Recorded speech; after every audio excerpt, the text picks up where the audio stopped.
నమస్తే అండి. మంచి మాటలు పంచుకోవడానికి మా పొదరింటికి స్వాగతం. అందరూ ఎలా ఉన్నారండి? నేనైతే బాగానే ఉన్నానండి. కొద్దిగా జలుబు చేసింది అంతే. మనాళ్ళందరూ కూడా బాగుండాలని మనస్ఫూర్తిగా కోరుకుంటూ నా డైలీ వ్లాగ్ని మీతో షేర్ చేసుకుంటానండి. చాలా రోజులైంది కదా ఈ మధ్య వ్లాగ్స్ పెట్టక. ఏదో ఒక ఫంక్షన్స్ ఉండటము, ఇంకా నాకు పర్సనల్ పనులు కూడా ఎక్కువైపోయినాయండి. దాని మూలాన నేను ఫ్రీక్వెంట్గా అయితే డైలీ వ్లాగ్స్ ఇలా ఏమీ చేయట్లేదనమాట. అయితే ఈరోజు పొద్దున్నే అయితే లేచి నా కిచెన్లోకి రాగానే నా కిచెన్ అంతా చక్కగా నీట్గా స్వాగతం చెప్తుందండి. ఆల్మోస్ట్ నాకు కుదిరినంత వరకు నైటే కిచెన్ని క్లీన్ చేసి పెట్టుకుంటానండి. అలా పెట్టుకుంటేనే నాకు పొద్దున్నే పనంతా ఎంతో సులువుగా ఉన్నట్టు అనిపిస్తుంది, ఏదో చాలా యాక్టివ్గా ఉన్నట్టు అనిపిస్తుంది.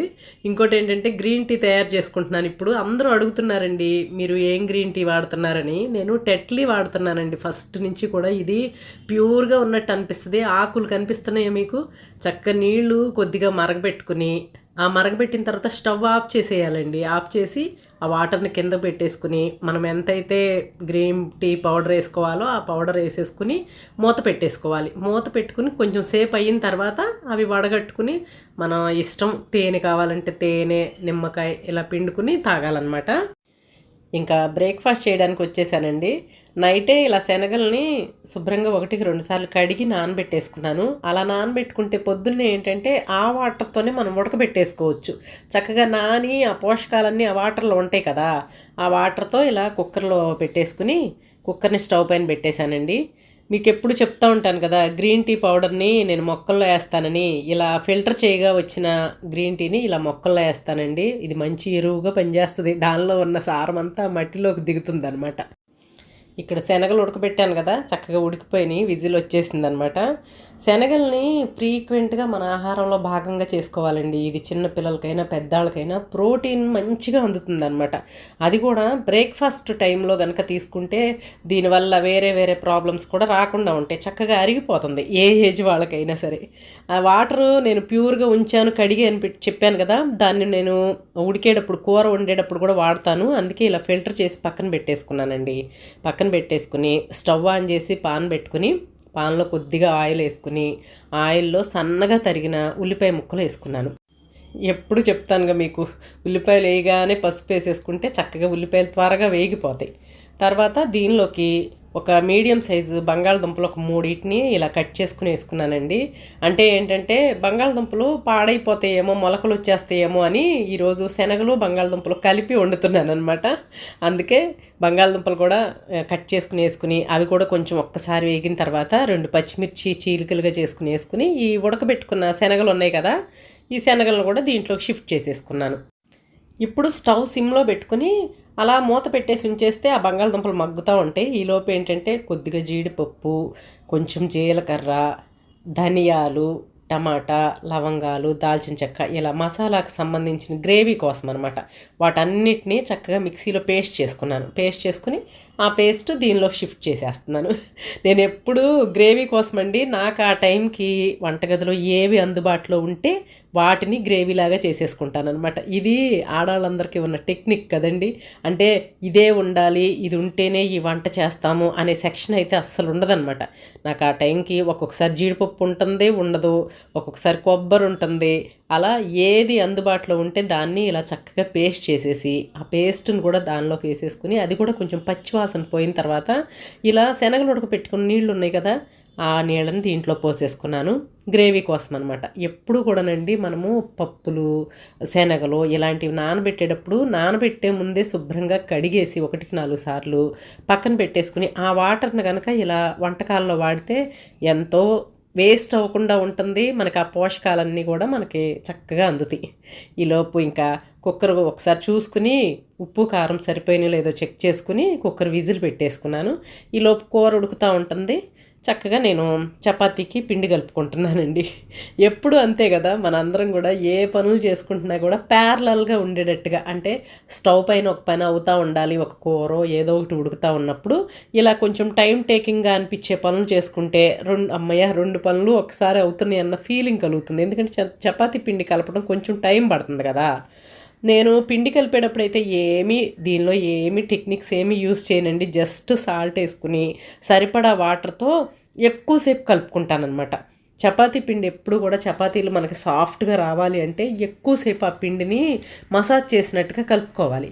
కలిపేసి మూత పెట్టి పక్కన పెట్టేసుకుంటే కొంచెం సేపు నానుతుంది కదా, ఆ నానిన దాని మీద చక్కగా సాఫ్ట్గా అవుతుందండి పిండి. పిండి అలా ఉంటే చపాతీలు చక్కగా మెత్తగా ఈవినింగ్ వరకు కూడా మెత్తగానే ఉంటాయండి. ఇదిగోండి కూర అయిపోయింది, కానీ మీకు వాటర్గా కనిపిస్తుంది కదా, అందుకని పప్పు గుత్తి కానీ లేదంటే ఇలాంటి మ్యాషర్ కానీ ఉంటే దాంతో ఇలా మొత్తం ఇలా మ్యాష్ చేసుకుంటే చక్కటి బంగాళదుంప శనగలతో ఉన్న గ్రేవీ కూర రెడీ అయిపోద్దండి. మనకి ఎప్పుడు కూడా చపాతీల్లోకి పూరీల్లోకి గ్రేవీ ఎక్కువగా ఉన్నట్టుగా ఉంటే బాగుంటుంది కదా.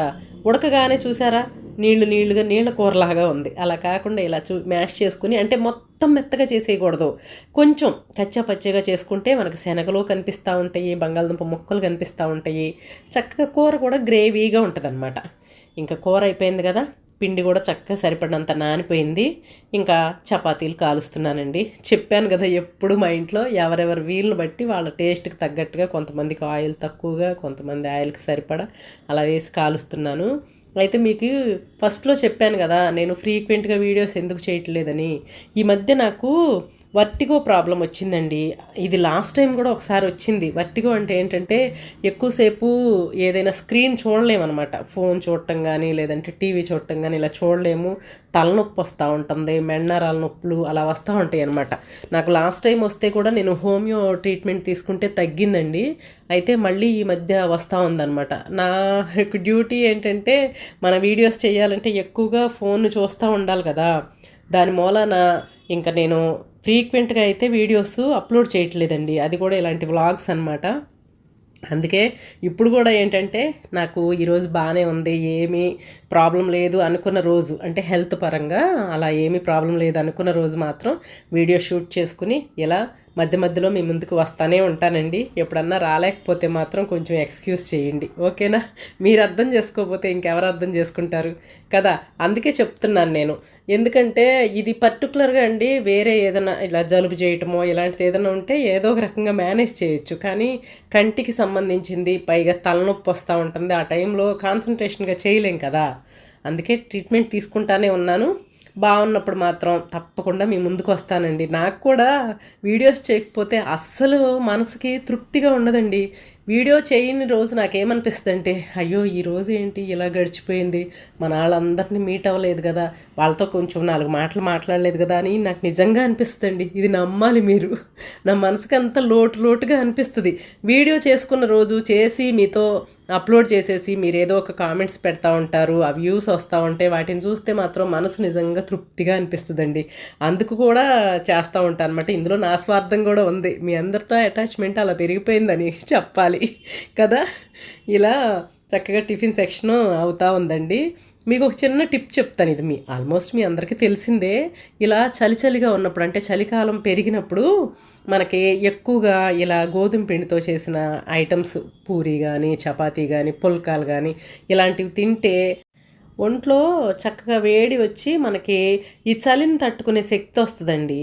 బయట మారుతున్న వాతావరణానికి అనుగుణంగా మన ఫుడ్ కూడా మార్చుకుంటేనండి చాలా వరకు వచ్చే చిన్న హెల్త్ ఇష్యూస్ని మేనేజ్ చేయొచ్చు అనిపిస్తుంది నాకు కదా. ఇక్కడ నా వంట అంతా కంప్లీట్ అయిపోయిందండి. నా కిచెన్ కౌంటర్ టాప్ని కూడా నీట్గా క్లీన్ చేసేసుకున్నాను. వంట అయితే ఫుల్ ప్లెడ్జ్డ్గా మీకు వీడియో షేర్ చేయలేదండి. ఈరోజు వంట ఏం చేశానంటే పప్పుచారు చేసి, మొన్న మీకు సోయా గ్రాన్యూల్స్తో గ్రేవీ కర్రీ చూపించాను కదా, ఆ సోయా గ్రాన్యూల్స్ని ఫ్రై లాగా చేశాను అనమాట. అంటే ఒక రకంగా చెప్పాలంటే మటన్ కీమా ఫ్రై చేస్తారు చూడండి, ఆ స్టైల్లో ఉంటుంది. పప్పుచారుకి ఇది మంచి కాంబినేషన్ అండి. నెక్స్ట్ టైం కుదిరితే తప్పకుండా ఈ రెసిపీని మీతో షేర్ చేస్తా, ఎందుకంటే అద్భుతంగా ఉందండి కూర. పప్పుచారుకి సైడ్ డిష్గా చేశానండి చేయటం అయితే మాత్రం, కానీ పప్పుచారు బాగున్నాయి, కానీ దానికన్నా కూడా కూర కంప్లీట్ అయిపోయిందండి. పొద్దున పూటే చారు మాత్రం మిగిలినాయి అనమాట.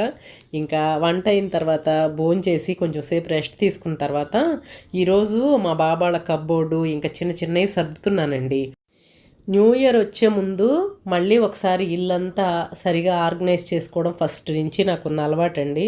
పైగా ఈ మధ్య నాకు ఫంక్షన్స్ రావటము, ఈ వర్టిగో వచ్చి కొంచెం సిక్ అవ్వటం దీని మూలన వీళ్ళ కబోర్డ్ని నేను పట్టించుకోలేదనమాట. అందుకే ఎలా ఉందో చూసారా, ముందు కబోర్డ్లో ఉన్న బట్టలన్నిటినీ తీసి పక్కన పెట్టుకున్నానండి. పక్కన పెట్టి ఇంకా అలమరలన్నీ నీట్గా తుడుచుకుని దులుపుకుని తర్వాత పేపర్స్ వేసుకుని సర్దుతున్నాను. బట్టలు సర్దేటప్పుడు నేను పాటించే ఒక చిన్న టిప్పు మీకు చెప్తానండి. అదేంటంటే, మనం సర్దాలనుకున్న బట్టలన్నిటినీ ముందు కబోర్డ్ కానీ అల్మర్ కానీ ఉంటే అందులోంచి తీసి బయట పెట్టేసుకోండి. మొత్తం అల్మర్ అంతా నీట్గా దులిపేసుకోండి. చిన్న దుమ్ము కానీ ఏమీ లేకుండా దులిపేసుకుని చక్కగా పేపర్లు వేసి అట్టి పెట్టుకుని మీరు తీసి పక్కన పెట్టుకున్న బట్టల్లో ముందుగా అసలు వాడనవి, మీ పిల్లలవి కావచ్చు, మీ హస్బెండ్వి కావచ్చు, మీవి కావచ్చు, ఏవైనా సరే వాడని బట్టలు ఏమున్నాయో వాటన్నిటిని తీసి ఒక పక్కన పెట్టేసేయండి. ఓకేనా? తర్వాత ఇప్పుడు సీజన్ చలికాలం కదా, వేసవకాలం వాడే పల్చటి బట్టలు, కాటన్ బట్టలు వాటన్నిటిని కూడా ఒక రకంగా డివైడ్ చేసేయండి. అంటే కాలానికి అనుగుణంగా అనమాట. అయితే ఈ కాలంలో ఏమేమి బట్టలు వేసుకుంటారో వాటిని స్వెటర్సు, మఫ్లర్సు, షాలువాలు ఇలాంటి వాటన్నిటిని కూడా తీసి చక్కగా డివైడ్ చేసి సర్దుకోండి. ఇలా 3 భాగాలుగా డివైడ్ చేసుకుంటే ఏంటంటే మీకు సర్దటం ఈజీ అయిపోద్ది. ముందు ఏం చేయాలంటే, ఈ అల్మర అంతా సర్దుకుని పేపర్ వేసి పక్కన పెట్టుకున్నారు కదా, ఈ పక్కన పెట్టిన బట్టల్లో నుంచి మీరు వాడని బట్టలు పక్కన పెట్టారు కదా, వాటిని ఎవరైనా ఉపయోగపడే వాళ్ళకి ఇవ్వటానికి వాటన్నిటిని చక్కగా ఒక సంచి లాంటి దాంట్లో పెట్టేసుకోండి. ఇదిగోండి ఇప్పుడు నేను పెట్టే చూడండి. ఎవరికైనా ఇవ్వటానికి పనికి వస్తాయి కదా, మన పిల్లలకి టైట్ అయిపోయినవి కానివ్వండి, వాళ్ళకి వాడనివి కానివ్వండి, ఇలాంటివి అనమాట.